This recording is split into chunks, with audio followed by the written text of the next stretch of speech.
विपक्ष हर इलेक्शन से पहले ईवीएम का रोना तो रोता ही है। इस बार भी वही हो रहा है।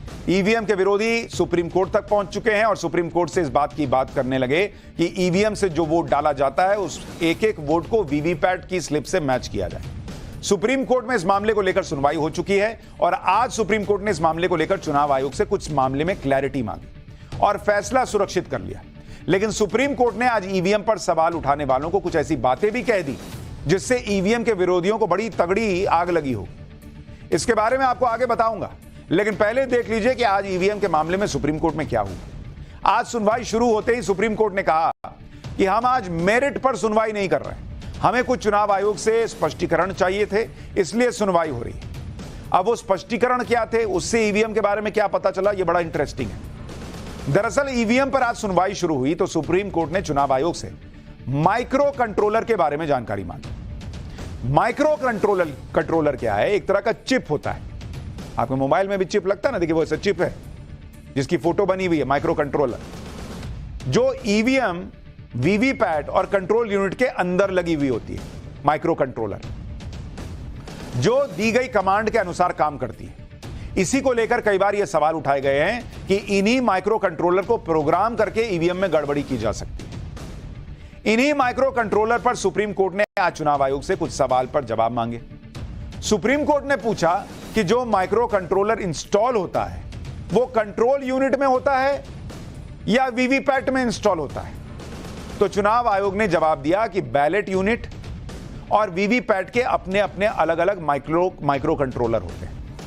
तो चुनाव आयोग ने कोर्ट को बताया कि माइक्रो कंट्रोलर बहुत ही सुरक्षित होते हैं और इसे कोई एक्सेस नहीं कर सकता, कोई इसका अधिकार नहीं पा सकता। सुप्रीम कोर्ट ने फिर पूछा कि माइक्रो कंट्रोलर एक ही बार प्रोग्राम होता है या इसे दोबारा भी प्रोग्राम कर सकते हैं, इसको कंफर्म करिए। तो चुनाव आयोग ने कहा कि माइक्रो कंट्रोलर सिर्फ एक बार प्रोग्राम होती है और इसे बाद में बदला नहीं जा सकता। यह नहीं कि कोई अपने हिसाब से इसमें प्रोग्राम डाल दिया और अपने हिसाब से ईवीएम चलाने लगा। सुप्रीम कोर्ट ने अगला सवाल पूछा कि ईवीएम में सिंबल लोड करने वाली कितनी यूनिट उपलब्ध है। इस पर चुनाव आयोग ने कहा कि सिंबल लोड करने के लिए दो मैन्युफैक्चरर हैं, एक तो चुनाव आयोग है और दूसरा भारत इलेक्ट्रॉनिक्स है। सुप्रीम कोर्ट ने पूछा कि क्या ईवीएम को स्टोर करने की समय सीमा बढ़ाई जा सकती है, क्योंकि अभी 45 दिन तक चुनाव के बाद ईवीएम को स्टोर रखते हैं। तो चुनाव आयोग ने कहा कि सारी ईवीएम 45 दिन के लिए स्टोर रखते हैं, यानी डेटा 45 दिन तक ही रहता है। उसके बाद चुनाव आयोग हाईकोर्ट के रजिस्ट्रार से पूछते हैं कि भाई कोई किसी ने याचिका डाली है कि ये जगह काउंटिंग गलत हुई, ये जगह वोटिंग गलत हुई, वगैरह वगैरह। अगर कोई याचिका दाखिल होती है तो स्ट्रांग रूम को नहीं खोलते और ईवीएम को सील रखा जाता है कि भाई चेक कर लो, और अगर नहीं है तो फिर खत्म हो गया मामला। सुप्रीम कोर्ट के सारे सवालों के जवाब चुनाव आयोग ने दिए, लेकिन इसके बाद याचिकाकर्ता के वकील प्रशांत भूषण ने अपनी दलील सामने रख दी। ईवीएम के मामले में वकील प्रशांत भूषण सुप्रीम कोर्ट में एडीआर की तरफ से पेश हुए, जिसने याचिका दाखिल की थी। चुनाव आयोग के जवाब सुनने के बाद प्रशांत भूषण ने दावा किया कि माइक्रो कंट्रोल यूनिट के अंदर फ्लैश मेमोरी लगी होती है और उसे दोबारा प्रोग्राम किया जा सकता है। जो ईवीएम बना रहा है, चला रहा है, वो कह रहा है नहीं होता है, ये अपना ज्ञान लेके आए कि नहीं, ये हो सकता है। और इससे जुड़ी जानकारियां इंटरनेट से उन लोगों ने निकाली हैं। प्रशांत भूषण ने कहा कि माइक्रो कंट्रोल यूनिट में जो होता है उसके बारे में उन्होंने पता लगाया है, इसके अंदर फ्लैश मेमोरी होती है और उसे फिर से प्रोग्राम किया जा सकता है। प्रशांत भूषण ने तो यह भी कह दिया कि यह कहना गलत है कि माइक्रो कंट्रोल यूनिट की फ्लैश मेमोरी को प्रोग्राम नहीं किया जा सकता, यानी ये अलग इंजीनियर बैठे।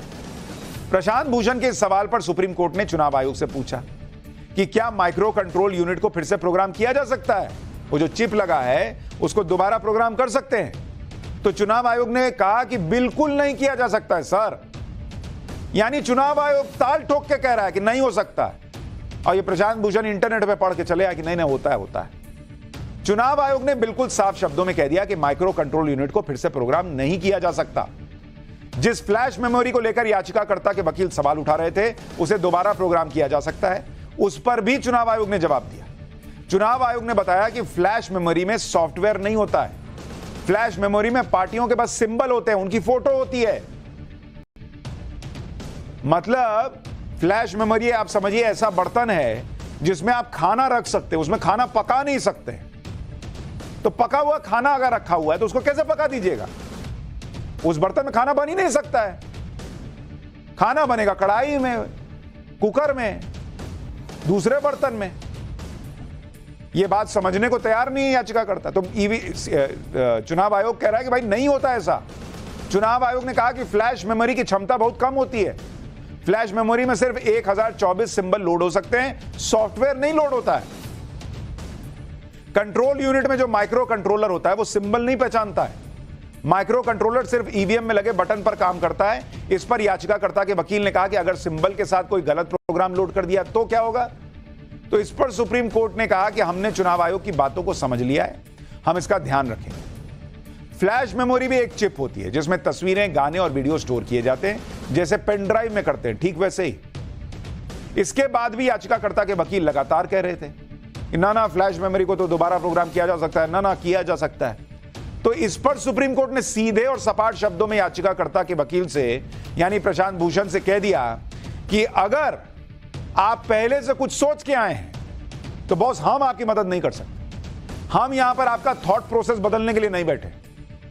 साफ बोल दिया जज साहब ने, भाई यहां हम यही बैठे हैं, यहां बात चल रही ना यही होता है, ना यही होता है, यही सोच के आया तो सोचो फिर क्या करें।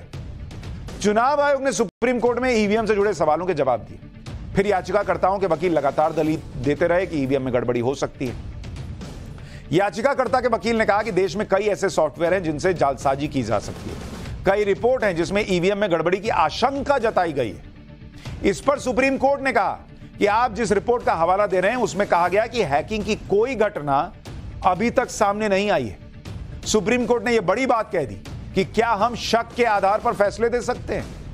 हम एक संवैधानिक संस्था को कंट्रोल करने वाली अथॉरिटी नहीं है और ना ही हम चुनाव को कंट्रोल कर सकते।